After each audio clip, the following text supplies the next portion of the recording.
पत्नी की गवाही से पति को हुई सजा, फिर संदिग्ध हालात में पत्नी की भी मौत, कोर्ट ने सुनाई 10 साल की कैद।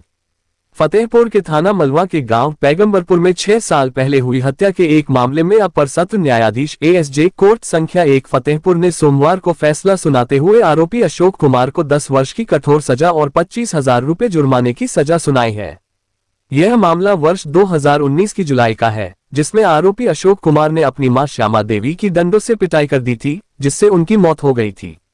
अभियोजन पक्ष की ओर से सहायक शासकीय अधिवक्ता कल्पना पांडेय ने बताया कि मृतका की बहू शिमला वर्मा और उसकी बेटी इंदु वर्मा घटना के वक्त खेत में धान रोपाई कर रही थी। जब दोनों घर लौटी तो देखा कि श्यामा देवी जमीन पर पड़ी कराह रही थी। पूछने पर उन्होंने बताया कि मामूली कहासुनी में बेटे अशोक ने डंडों से बेरहमी से पीटा। उन्होंने बहू से कहा, पुलिस को खबर कर दो, अब मैं नहीं बचूंगी। अगले दिन सुबह 8 बजे उन्होंने दम तोड़ दिया। मामले में अभियोजन पक्ष की ओर से कई गवाह पेश किए गए, लेकिन अभियुक्त के पक्ष में अधिकतर गवाह पलट गए।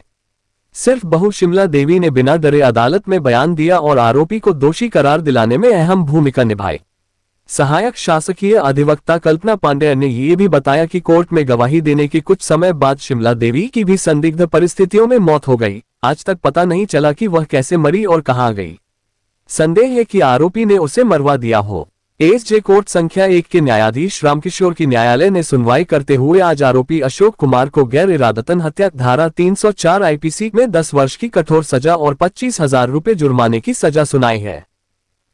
अभियुक्त अशोक कुमार, उनकी मां थी श्यामा देवी, जो अशोक कुमार से कुछ कहा सुनी हो गई थी, तो अशोक कुमार ने नाराज होकर के अपनी मां को लाठी डंडा से मारना पीटना शुरू किया और मरणाक्षण कर दिया। और इसके बाद घर में अकेली थी और बेटा भी था, मतलब कि मृतका श्यामा देवी के नाती था, और बहू और बेटी थी, धान रेपने खेत गई थी। जब वापस आई तो उन्होंने पूछा कि माँ ये सब किसने आपकी हालत बनाई, तो उन्होंने बताया कि बेटा अशोक से कहा सुनी होने पर उसने मुझे इतना मारा कि मर्डर कर दिया, ये सूचना को पुलिस को दे देना।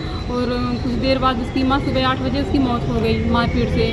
तो मेरे यहाँ आज बहुत ही ऐतिहासिक फैसला हुआ है, क्योंकि श्यामा देवी की जो बहू शिमला थी उन्होंने सजा कराने में अहम भूमिका निभाई है। बाकी अशोक ने समस्त गवाहों को अपने पक्ष में मिला करके और लालच बस अपने पक्ष में गवाही दिलवाई थी, जिससे माननीय अपर जिला जज रामकिशोर खैर ने अभियुक्त को 10 वर्ष का कारावास प्लस 25,000 का जुर्माना लगाया। अभियुक्त जेल गया है। वादनी अभी कहाँ पर है? वादनी शिमला देवी गवाही कोर्ट में दिया, उसके बाद उसकी मौत हो गई। आज तक पता नहीं चला कि वो कैसे मर गई, अभियुक्त ने मारा या अपनी बीमारी से मर गई, कुछ अता पता उसको चला नहीं। जी।